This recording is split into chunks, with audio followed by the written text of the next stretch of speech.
name's Mark Fulcher, and in this clip we're going to have a look at the examination of the wrist and hand.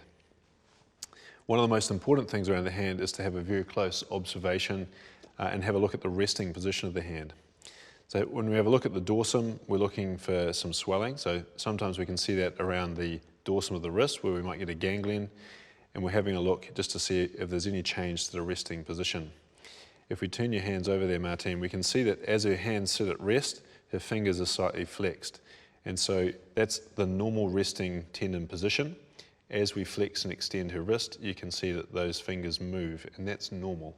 So any change to that, we need to be mindful that there could be a tendon injury or a problem to one of the joints. The other thing that's tolerated very poorly around the wrist after a fracture or dislocation is any degree of rotational deformity. So it's important to have a look at the wrists and have a look at the position of the fingertips, make sure the fingers are not overlapping and that there's no rotation. If we ask Martine to make a fist, we also make sure that the fingers in this sort of functional position are not overlapping and not having any rotational deformity there. So Martine's wrist and hand and fingers all look normal. So we turn your wrist over. The next most important thing to do is to palpate, and there are a number of important and relatively superficial landmarks that we need to consider. So I start more proximally in the wrist and work my way down the radius to Lister's tubercle. So this is a bony prominence over the dorsum of the wrist, and that's an important landmark because it helps us find the scapholunate interval. So the scapholunate ligament is one of the most important stabilizing ligaments in the wrist. So if we go from Lister's tubercle, we move a centimetre distally and we move slightly towards the middle of the wrist, we find a nice soft interval here where the scapholunate interval is. We can also palpate at the radial styloid and the ulnar styloid. Around the ulnar styloid, we can also palpate the extensor carpi ulnaris tendon, which can be a cause of pain, and in the soft little fossa here, the triangular fibrocartilage. Around the thumb, we can palpate the scaphoid, so the snuff box fossa. If you pull your thumb back up towards you, you can see this little landmark in here. Palpate in there. Tenderness may imply an injury to the scaphoid. And we should also palpate over the palmar aspect, the scaphoid tubercle, which is more specific for a scaphoid fracture. So we should palpate both of those landmarks. And then over the ulnar side of the palm, we can palpate the pisiform bone. So those are some important landmarks in the wrist.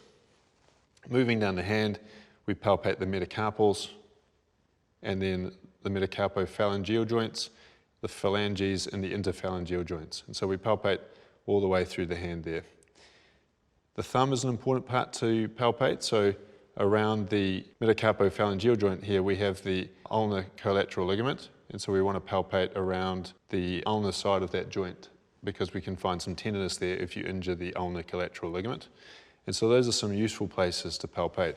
We're going to examine the range of motion at Martine's wrist. So if we put the palms together, push your elbows up as high as they'll go. So looking at wrist extension.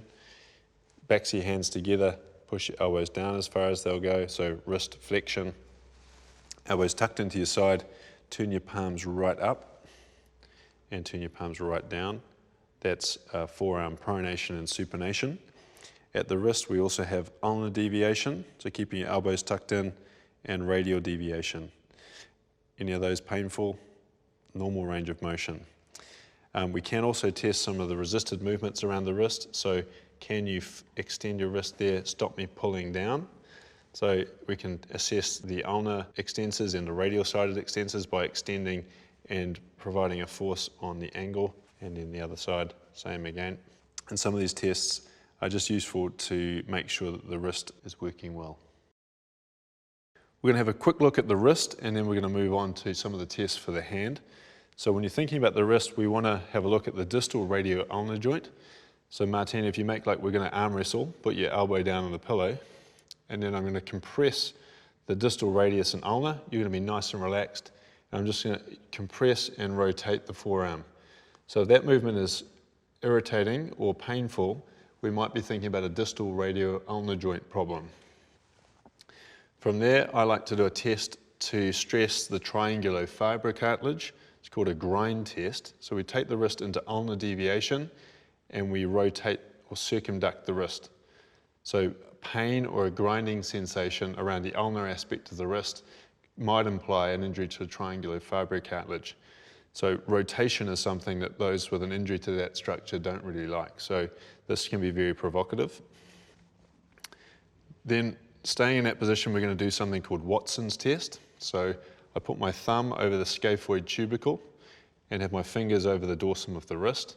Take the wrist into slight extension and move it from ulnar to radial deviation. So that's a test looking at the integrity of the scapholunate ligament. So if that movement is painful or if there's a clunk, that may imply an injury to the scapholunate ligament.